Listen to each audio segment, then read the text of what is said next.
विठोबाचे राज्य आम्हा नित्य दिवाळे, धनिन पुरे गाता रूपदृष्टी न्याहाळिता, बरवा बरवा पांडुरंग कांती सावळी सुरंग. विठ्ठलाचं असं एक देखणं रूप आहे. पण विठ्ठलाची महापूजा करताना रोज आपल्याला फक्त 2 महापूजा करता येत असतात.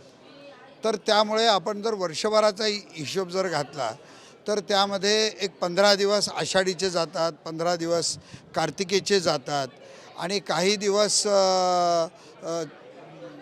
मोठ्या एकादशीचे जातात. या सगळ्याला धरलं तर आज हजारो लोकांनी विठ्ठल रुक्मिणी मंदिरे समितीमध्ये त्यांच्या महापूजेसाठी अर्ज केलेला असतो. पण खूप मोजक्या लोकांनाच आज आपल्याला ही पूजा करावयास मिळते, ही महापूजा बघावयास मिळते. तर आज आम्ही विहारच्या माध्यमातून मंदिर समितीशी संलग्न करून आज देशामध्ये जे फक्त 2 ठिकाणी आज आपल्याला दाखवलं जातं, जे एक आहे उज्जैन आणि एक आहे काशी. आणि महाराष्ट्रातलं जे सगळ्यात विठ्ठल आमचे कुळीचे दैवत, ज्या विठ्ठलावर महाराष्ट्रातल्या सगळ्या लोकांचा जीव की प्राण आहे, अशा लोकांची नित्यपूजा किंवा महापूजा बघायचं लाभ्य या विहार माध्यमातून आणि विठ्ठल रुक्मिणी समितीच्या सहकार्यानं आज तुम्हाला आम्हाला हे बघायला मिळतं आहे.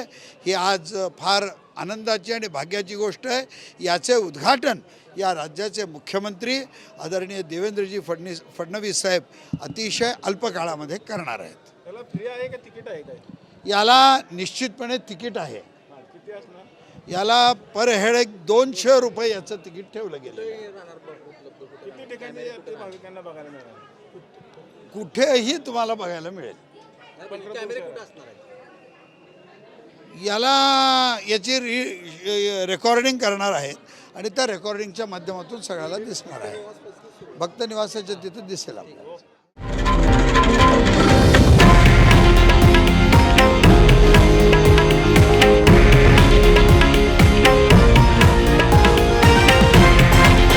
हे आहे देशातील नंबर 1 न्यूज नेटवर्क आणि आपण पाहत आहात TV9 मराठी, एकमेव.